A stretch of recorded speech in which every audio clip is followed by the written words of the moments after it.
Bayonetta 2 has been reviewed and gotten a lot of high praise, and deservingly so. The thing is, what the game does well, it does really well. It's some of the best spectacle fighting that we've seen to date, as the mechanics of witch time, aka dodging at the last second to gain slow motion powers, and the variety of weapons and strategies really make the combat a wondrous experience, especially at the stronger difficulties. The design of the game's mechanics have a lot of thought and understanding put into them, as the game design elements do put this game at the list of Game of the Year candidates. However, it is a game with flaws, as the spectacle portion of the game sometimes conflicts with the base gameplay in question, and no, I'm not talking about the sexualization angle. The story also takes a hit for its focus, despite having strong characters and reasonable set pieces that the game throws at the player. Here's the criteria for this review. Keep it in mind when making a decision whether to purchase this game or not. I've played about 30 hours in the game, and I have a medium affinity for the genre. I purchased the game on day release. I've discussed the game about the let's play and design elements of the game, as well as discussion with those who haven't played it about the toughness of the game. Let's dive right into the biggest strength the game has, its gameplay. Anyone who's played the original Bayonetta will feel right at home here, as the main gameplay and combat has stayed consistent, and if not that, improved. This is technical combat at its finest. There's an ebb and flow to battle, as the game nails the punishment system in terms of taking unnecessary risks and being punished for them. You can't mash buttons here on normal or high difficulty and expect to get by. Bayonetta brings the challenge, and it can be frustrating, but the good kind of frustrating. Well, mostly. It may get to you eventually, but it's far outweighed by the strength of the combat. It's up to you to guide Bayonetta in battle, and it's on your hands completely to get by the challenge. The torture attacks return, as build enough magic meter and you are able to finish off an opponent instantly with one of these attacks. They range from the painful to the downright brutal. Also making its return is the ability to use magic to climax, giving you boosted attack for a period of time, as well as being able to hit stun enemies. Gaining magic is a key part of battle, which is gotten through successful combos and activating witch time. Do better in battle, you'll have more magic to work with. What's even stronger here is the variety of weapons and the combat options that it leads to. Bayonetta can equip a set of equipment on her hands and on her feet. These weapons include a 3-bladed scythe, long-bladed heels that really aren't practical in any sort of way, and a whip to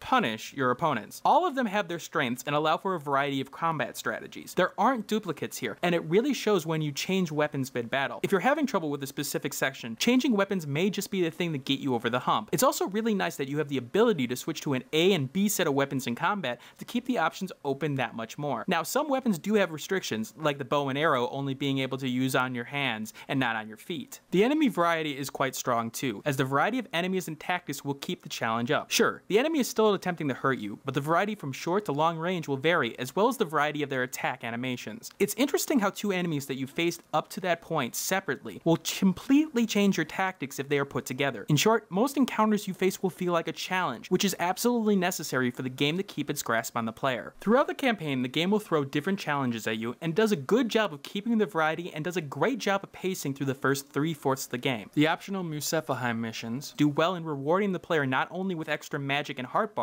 but in teaching the player the skills they need to get through the game. Go check out the video here if you want more in-depth information about how that design is absolutely brilliant. Some of the sections you'll encounter are boss sections while surfing on a tidal wave, or an aerial battle in the sky against a long lizard and snake-like creature. Now, I said the first 3/4 earlier, because one downside of the game is a particular boss fight that repeats at the last fourth of the game, and while it was cool to see what I had learned between fights, it came too quickly after the first one, and really felt disappointing in comparison. It felt a little bit rushed in time in terms of development. Well, what about secondary modes? Well, there's this co-op tag climax mode. You earn cards during your play in the main campaign that correspond with enemy types, and these can be used to bet halos earned in the game, aka the currency of the game, with a set of 6 tag matches with a co-op partner or a CPU to earn more halos for the upgrades in the shop. It's a nice change in pace, and for me it's a clever way of incorporating co-op play into the game without forcing it into the main story. It's a cool twist on the formula in question, and considering all the possible upgrades and costumes in question, it gives you a real incentive to play it as well. The controls come together in terms of the button controls rather well too. I love the delays that are embedded within combos. It plays to the technical combat perfectly and really makes you feel at the utmost control of Bayonetta. But a word of advice, don't trust the touch controls. Yeah, it's the Wii U, it's got a touchpad, blah blah blah blah blah. It doesn't give you the control that you need for a game like this. I'm still unsure if there's actually a legitimate way to differentiate between a punch and a kick using these touch controls, which will make a difference considering your weapon loadouts. It's effort that was best left unspent by the developers, despite having having reasonable touch controls in terms of dodging swipe motions. The presentation of the game also looks wonderful, as the graphics do a lot to bring life to the world that is of demons, angels, and humans. Some people may think the game missed out from going to the other next-gen platforms, and there may be some truth to that, but that doesn't take away from the game itself. A variety of different environments and locales will make you appreciate the art direction of this game. Cutscenes in particular can look pretty beautiful with the right backdrop present. The game stays constant in frame rate, never dipping in my experience at any reasonable point. Although I will say the angels designs will start to wear on you after a while, as the repeated themes will wear on you eventually, although it's very stylized. The repeated stone faces are a central theme, but with no uniqueness or personality given to them,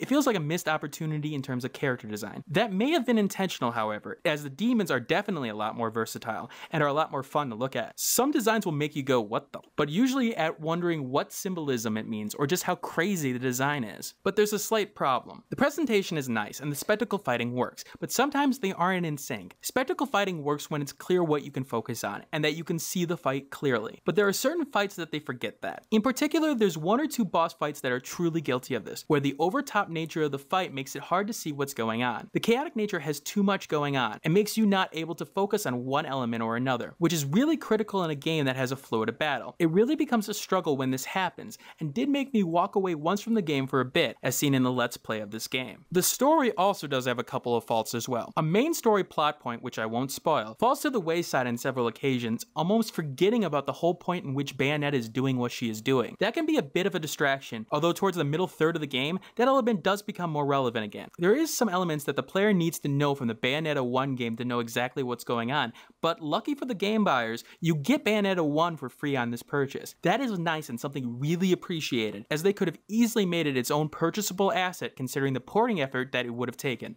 I give kudos to Platinum Games for the game's inclusion. Now, despite what I just said, the story was at least interesting and made me want to learn more about Bayonetta's world, and made me wonder why I didn't finish Bayonetta 1 so long ago. In fact, it feels like forever ago. Bayonetta's strong character definitely takes over the room, but Loki, the new character, does serve as a good foil to her, as you can see their relationship grow through the trials they go through. The mother-child relationship here that plays out in particular is fascinating, despite where each character came from. Really, the other secondary characters don't play as much of a role as they could. However, the main star of the show here is obviously Bayonetta, and that's not a problem. Her playfulness and yet confidence plays well, and the voice actress does her job rather well. I think my friends and I might have had a falling out. Why would Infernals be after me? Good to know some of you are keeping your part of the contract. Let's do this.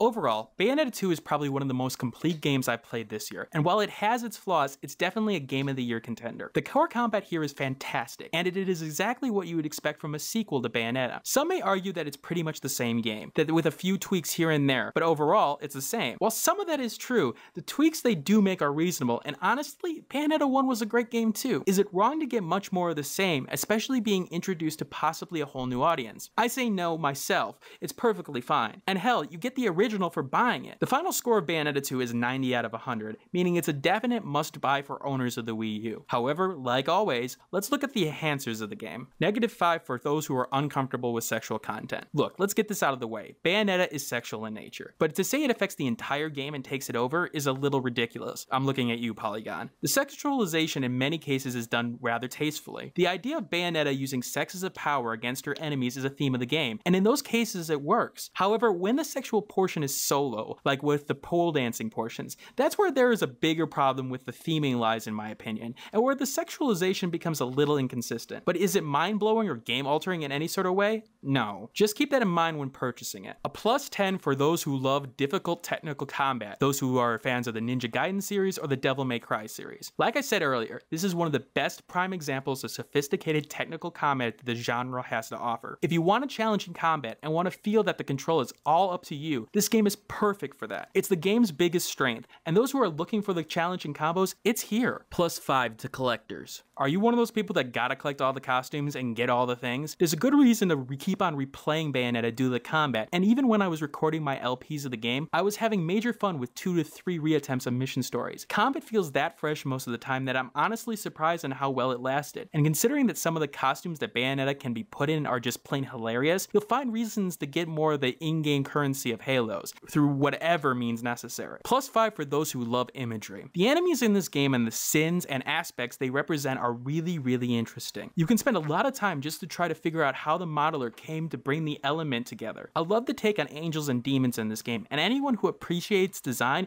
would appreciate this as well. A -10 for recently playing Bayonetta 1. Oh, this sounds crazy, right? This may sound weird, considering that I just said that both games are fantastic, but hear me out. Like I said, these games are relatively the same, but in terms of purchasability, which is what my rating system is based off of, someone who's recently played Bayonetta 1 may have enough reason to hold off on buying the second version, as it may feel like a very extended version of the first game. Both games are good, but they will feel the same in terms of combat, and may give a reason to hold off on purchasing. Those are my enhancers. Now, you may be saying to yourself, wait, Dragnix, if I use all the positive enhancers, I'm gonna go over 100. Your system is flawed. Heresy! Burn him at the stake! You're right, and you know what that means? That you should still buy the goddamn game immediately. Remember my system, it's a buyability rating. It's fine that it goes over 100, it just reinforces the fact that you should get the game and support the developer. And Platinum Games is a developer that in my mind deserves a lot of support. They've got some good known games in Metal Gear Rising: Revengeance, but some good hidden gems as well in games like Vanquish. Seriously, I really wish I could find my copy of it. I really want to play it. While The Legend of Korra recently was a disappointment for them,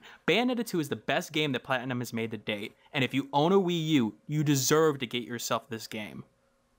Hey, thanks for watching. If you have a chance, leave some feedback and comments below. If you liked the video, hit that like button. And if you want more content like this, hit that subscribe button. This is Dragnix signing off, hoping that gaming brings as much fun to you as it does for me.